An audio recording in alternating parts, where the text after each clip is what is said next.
Hey guys, what's up? Welcome to the Webster Brothers Wrestling Stories. I'm Andrew, the older brother. And I'm Chris, the best. The best brother, huh? Well, hey, settle up with us here. We're going to tell you some stories about wrestling and the crazy places we've been and all the stupid stuff that's happened to us along the way. If y'all got a cold one, go ahead and crack it. And we'll sit here and have us a good time talking about some of our cool stories. All right, bro. All right. Today let's talk about WrestleMania 28. Freaking crazy. We jumped in on that. Yeah, that was a good time. Why the hell did we end Miami. up going to? It was the first one we ever went to. Yeah, Why did we go? that was the first one we ever went to. Oh, we always wanted to go to WrestleManias and that kind of stuff growing up, didn't we? Yeah, it's kind of. I mean, we always thought like, oh my god, it'd be so cool, like just to check it out. You know? Yeah, because growing up, we always saw every pay-per-view and stuff like that with mom and dad and all the family out at Grandma's house and watched all the Raw and SmackDowns and everything growing up. One TV, I remember we had Nitro, and the other TV we had Raw on. Yeah, But crazy. WrestleMania 27, you came down from college, and we were sitting at Grandma's, and I remember it was the year that Rock hosted, and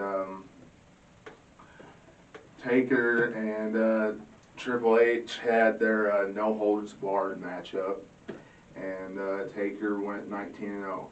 And I know it might be cheesy that you go to an event just to see a certain matchup or something like that, but for like an actual event, you usually go to see certain people, especially for WrestleMania. You don't go for the entire event, as wrestling fans, because Which we've met some wild ones, and we'll get into it. right, but a lot of wrestling fans, WrestleMania, as you know, is centered around, at least it used to be, Taker's event. And at that time, a lot of wrestling fans thought 20-0 and he'd be retired. Yeah, little did we know we'd be sitting here freaking. God, I don't know, however many years later, he would still be doing it up until last year, probably. So I know that I wanted to see 20-0. Yeah. I wanted to see it, and when he went 19-0, I remember saying, I have to be in Miami to see that. And you looked at me and you said, if you save up enough money to go, then we'll go. Yeah. And sure enough, that November, when tickets went on sale, you got tickets, and we were off come April. Yeah, dude, we took off, man. It was crazy. Saved up a ton of money, and we went. And that was nuts because you were like, all right, man, you just book the hotel and book the hotel, I'll buy the tickets, and we'll figure it out for everything else. And I was like, all right. And so I didn't know, like, the difference between North Beach and South Beach and where the stadium actually was. And it ended up being way more expensive than we thought. Remember, I got us tickets at this hotel. We were like, well, dude, we're going to Miami, so we got to stay on the beach. So remember, I bought us tickets to that hotel, and it was on North Beach. And I was like, well, I mean, it has to be down there kind of by South Beach. So what I was thinking, and boy, was I wrong, because we were staying in this hotel. I don't remember what the name was or whatever, but, like, it was wild because we had, like, I mean, we were kind of in the hood a little bit because it felt like, because we were in this hotel and then downstairs and stuff, like, you had, like, hookers walking around and everything like that, which was wild. Well, I remember, it was a Super 8 motel that we stayed at, and it was right across the street from the beach. Yeah. And the people that was on the beach, they had full tattoos of wrestlers on them, on their backs and stuff like that, and they were naming their kids off the wrestlers' names and all different types of stuff. It was nuts down there. Yeah, it was wild. So when we got in there, like I remember playing football with some of them dudes like that. It was beach football, and we got to talking to them. They were like, "Yeah, I got 3 kids. You know, I got Hunter, Austin, and then I can't remember. We made jokes saying he was going to name his 3rd kid Rocky, but that was stupid." So, all right, so we're in the hotel. We get there, and then the first night, or the second night, I don't know. We were there. We were going to go to Hall of Fame, and to get to Hall of Fame, we had to take. You know, we didn't Uber or nothing yet. I don't even think that was a thing yet. No, it wasn't a thing. If it was, I didn't know about it. But I know we took like some type of bus or something like that. Yeah, we And were cheap. you tried to talk to somebody who couldn't speak English. Well, I mean, because like Miami's all, and parts of it, there's like this whole other country basically, because everybody just speaks Spanish, you know. Yeah, and I remember you trying to talk Spanish with her, and it was hilarious. I didn't know that. Yeah, so like I was trying to figure out where the heck we were going, and so I talked to this lady. She's probably in her 50s and 60s maybe. And I was like, "Hey, can you speak English?" She's like, "No." But somehow she communicated with me that she could read English. And so what I did was I would text a message on my phone and then show it to her, and she could read it kind of, and then she would text back the answer on my phone. And it was weird. She couldn't really speak it well, but she could do that, which was nuts. We ended up getting to the Hall of Fame ceremony, which was cool because we were at the Hall of Fame, and then you're sitting there, and then we went early. And remember how we walked around to the back, and then you could see like we're all there. We're like, "Oh my God, all these wrestlers they're over here. They're coming off this bus." We're like, "All right, let's go check it out."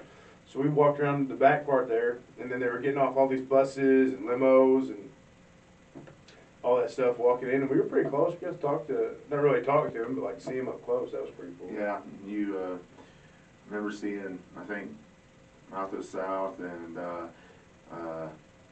Slaughter came out, and Miz came out, and Randy Orton walked through there. Yeah, a few others walked through there before they let us all in. Yeah, it was pretty sweet. We had that night was cool because we checked out that, and then gosh, who went in that year? 4 Horsemen and Edge were the 2 main focuses that year, and then Ron Simmons and Yokozuna and was that the year the Fabulous Freebirds went in? Mike Tyson went in. No, that was 2006. That was 2016. That was when they were in Texas. Oh, okay. Yeah. So, yeah, that was pretty sweet. The Edge deal was kind of sad, man. It's cool that he got to come back now and wrestle, but when all that happened, that was pretty sad, wasn't it? Yeah. Yeah, that was sad, but that was cool. That got to see them go in. I really liked the 4 Horsemen speech. Yeah. Yeah. What was cool about it? You remember? Well, Ric Flair kept on making jokes, and he said, "Oh, shocker! Since I saw you in 2008, I got married again." Shocker, right? Yeah. And then Tully Blanchard, I remember him talking about how he said that within 1 week, his father passed away and he got inducted into the Hall of Fame. Yeah. So I thought that was cool. And then of course everybody gave Arn Anderson the biggest round of applause, and he talked about who the circle of the cornerstone of wrestling was, and how we as wrestling fans need to take advantage of seeing those superstars before they are gone. Right. Because once they're gone, then they won't be back. Yeah. So I remember that kind of stuff from him. Yeah, that was cool. All right, so basically when we weren't doing the wrestling stuff, we were just walking around Miami, or we're going to the beach, or just whatever.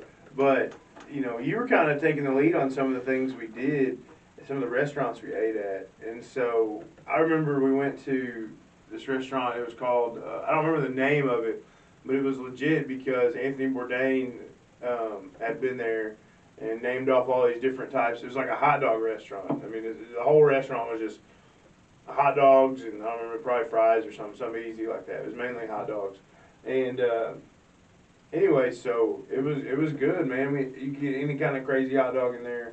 I have no idea what kind I got, but well, I remember you got what'd you get? I can't remember. It was just Italian hot dog, and it had mustard, mayonnaise, ketchup. It had like croutons, just green onions. It just had all different types of stuff on it. Yeah. You know, in my intro, I think you can still see me stuffing my face in. Yeah. It was just a great time. I mean, it was a mess. I Yeah. mean, that hot dog was such a mess, but I'm telling you, it was worth every bit of the price I paid for it, and I'd eat another one today if I could. Yeah. Because it was awesome, let me tell you. I remember I was like trying to eat like all kinds of different weird food that I never get to try, like Yeah, I did that. I'm telling you. Cuban food and Brazilian food. It was good. You know, I did that, and I am the most picky person in our family, believe me. Yeah, and you trying all that weird stuff was crazy for you. All right, so we're down there, and it's the day of the show, and so we're going to Mania, and we figure out, it's like an hour and a half. I mean, it's very far from our hotel. And so we pay this taxi guy, we give him a good tip, and I'm glad we gave him a good tip for what happened after the show. Because after the show was crazy trying to find a ride back to the hotel. And so somehow we had this dude's number, called this dude up, and drove all the way out there and got us. And found us. We walked like a mile. And I remember you picked us up at Walmart parking lot where we were at, and then caught a ride with that dude and went all the way back to North Beach where we were at, and that was cool. Yeah. Thank God, because it was crazy just how far you had to walk and everything when you got out. You know, that was crazy. You know, one of the things I remember about, that Mania, I remember doing all that stuff, but I remember you going to the, because we got there like at 4:30, it didn't start till 6, and you, me, and David went, and I remember you going and getting us, still have it up here, on our wall, but here in the studio, but you got us these ear plugs that we could put in so we could still listen to the commentary team, Yeah. Dude, seriously, that was the best. Yeah. I still have one of them. Seriously, I don't know why they went away from that, because that made the experience 10 times better.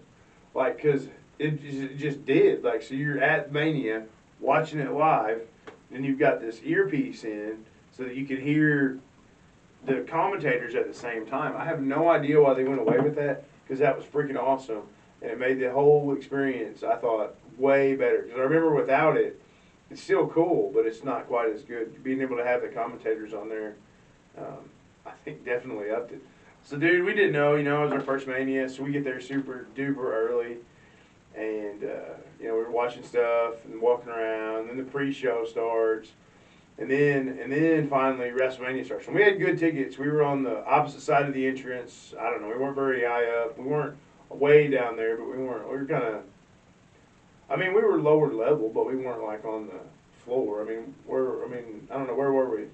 We were lower level. We were lower enough that if they would have given us a shot, if it was pointed in our direction, if the cameras that go this way, because, in wrestling they have one camera that kind of runs all the way through and takes a shot of the upper level of the seats. At least they used to when they had fans in the arena. Well, if they would have been doing that, if we were on that side, then there was a shot we could have been seen, but we weren't on that side of the arena. So, but we were close enough, I can tell you, that when, The Undertaker came out for his match, and good old JR, Jim Ross, made the statement, through 50-foot high flames walks the demon from Death Valley. You could feel those flames from where we were sitting. Yeah, and they were very far away from us, and that was Yes. crazy. I know the people up close had to be like, God dang, like, because it was nuts. I mean, they were so huge and crazy. Yeah. But anyway, so we're sitting here next to these people, and they're huge Daniel Bryan fans. Right. Huge Daniel Bryan fans. And what was crazy, this is WrestleMania 28. WrestleMania 30 is when all the crazy stuff happened with Daniel Bryan. So here we are sitting here, and you got people walking through the stadium at 28, starting that yes movement 2 years early. Yes, yes. I mean, I was just like, oh my God. I was surprised that it was that intense that early. But anyway, so that's also the infamous 18-second match where Sheamus kicks Daniel Bryan's head off, gets the 1, 2, 3, and then so we're sitting next to this dude, and I thought he was gonna like fight everyone when Daniel Bryan lost. Weren't you? Yeah. Like it was nuts. The one thing, well, everybody was kind of shocked that number one, Daniel Bryan lost in 18 seconds. 18 seconds, 20 seconds, something like that.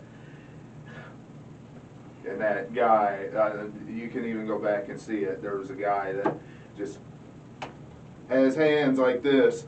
What? Right? Him losing. It was crazy. Daniel Bryan losing that quick. 18 seconds. WrestleMania 28.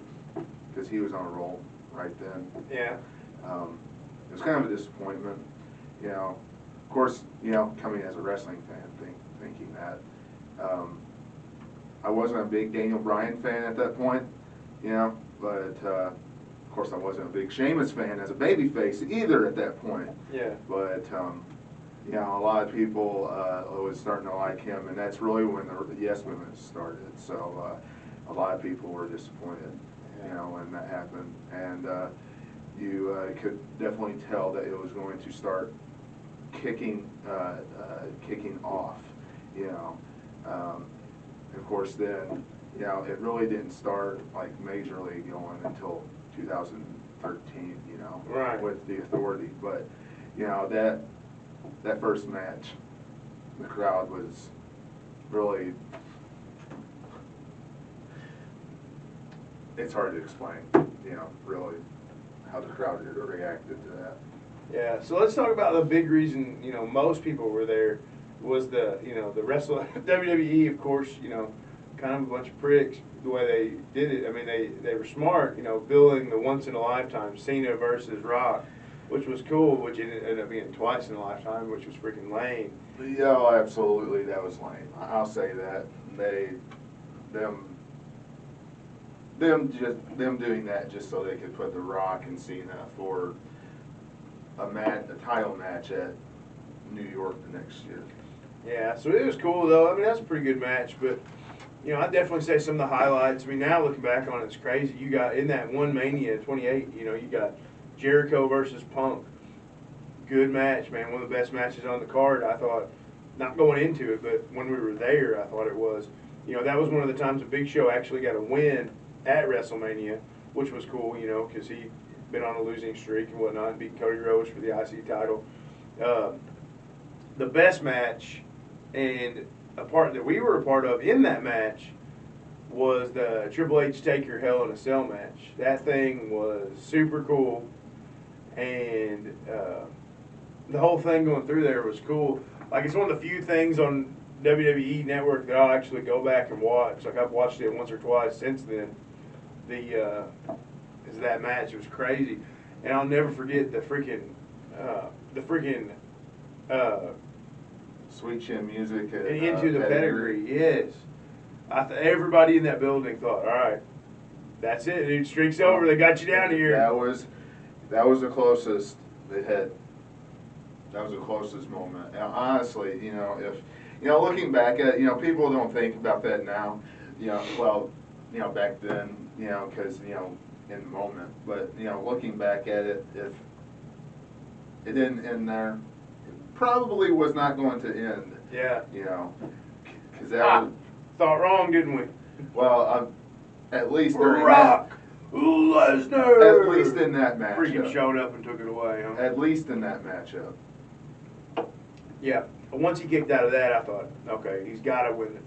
And then he did, which was good. It only took him 4 hours to walk back up the ramp after the match, but I guess that was a special moment for them. So Yeah. So that was all right. Then the Rock Cena match, Rock goes over.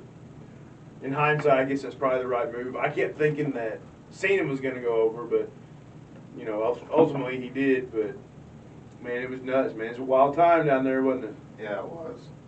It was fun. It was our first one of those. Now you've had for 28, 30, 31, 32, 33, and 34 you all went to, so. Well, on the way back, don't even know what the guy's name is. I don't know. You weren't sitting next to us, because there's people that come from all over for this. The whole world, dude. The whole Everywhere. world. But, you were sitting somewhere else. Me and David were sitting together, right? This guy who's sitting next to us was just talking to us about random stuff.